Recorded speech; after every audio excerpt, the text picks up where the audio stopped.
ফেনীতে বন্যার কারণে বৃদ্ধি পেয়েছে পানিবাহিত রোগবালাই। এ বিষয়ে বিস্তারিত জানাচ্ছেন সহকর্মী তোফায়েল আহমদ নিলয়। বন্যার পরবর্তীতে আসলে ফেনী জেলা জুড়ে আসলে বিভিন্ন ধরনের রোগবালাই দেখা দিয়েছে। আমরা দেখেছি যে ডায়রিয়া, জ্বর, সর্দি, কাশি সহ আসলে অনেক অ্যালার্জিজনিত সমস্যাগুলো ইতিমধ্যে কিন্তু দৃশ্যমান হচ্ছে। আমি এই মুহূর্তে রয়েছি ফেনীর 250 শয্যার জেনারেল হসপিটালের ডায়রিয়া ওয়ার্ডের সামনে। আসলে আপনি দেখতে পাচ্ছেন যে এখানে বন্যা কবলিত যে আসলে মানুষগুলো রয়েছে, বন্যার পরবর্তীতে যে সকল মানুষগুলো আসলে পানিবাহিত যে সকল সমস্যায় রোগ বালাইয়ে যে ভুগছিল, তার মধ্যে ডায়রিয়া আসলে অনেক প্রকট আকার ধারণ করেছে। আমরা দেখতে পাচ্ছি যে ডায়রিয়া ওয়ার্ডের যে ধারণ ক্ষমতা 17 বেডের অ্যাগনিস্টে প্রায় 137 জন রুগী আসলে এই চিকিৎসা নিচ্ছেন। তাদের আসলে চিকিৎসা সেবা দিতে এত পরিমাণ হিমশিম খেতে হচ্ছে চিকিৎসক সহ নার্সদের। আসলে তারা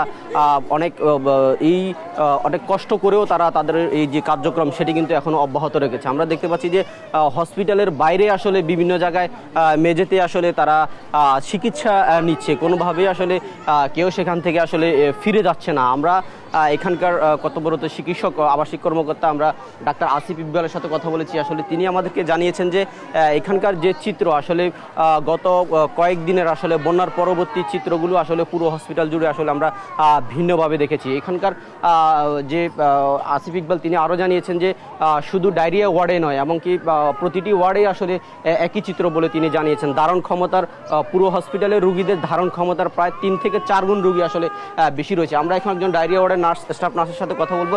আসলে আপনাদের এই ওয়ার্ডে আসলে রুগীর সংখ্যা কেমন? আসলে এই রুগীদের সেবা দিতে আসলে আপনাদের কোনো হিমশিম খেতে হচ্ছে কিনা?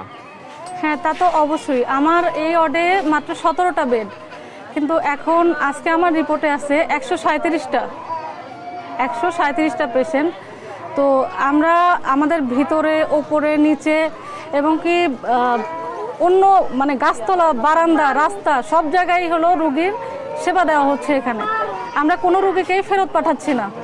আমাদের লোডিং ক্যাপাসিটি থেকেও 3 গুণ বেশি হয়ে যাচ্ছে রুগী, তারপরেও আমরা সেবা দিয়ে যাচ্ছি। ধন্যবাদ। আসলে আপনি শুনছিলেন যে এখানকার যে একজন নার্স তিনিও বলছিলেন যে রুগীদের সেবা দিতে আসলে যে পরিমাণ হিমশিম খেতে হচ্ছে, এরপরেও কোনো রুগীকে আসলে হসপিটাল থেকে বাইরে যেতে দিচ্ছে না। হসপিটালের আশপাশের যে সকল গাছপালা রয়েছে সেগুলোতেও আসলে মানুষ এখান থেকে চিকিৎসা নিচ্ছে। তো এই ছিল আমার কাছে বন্যার পরবর্তী যে পানিবাহিত রোগের সর্বশেষ তথ্য।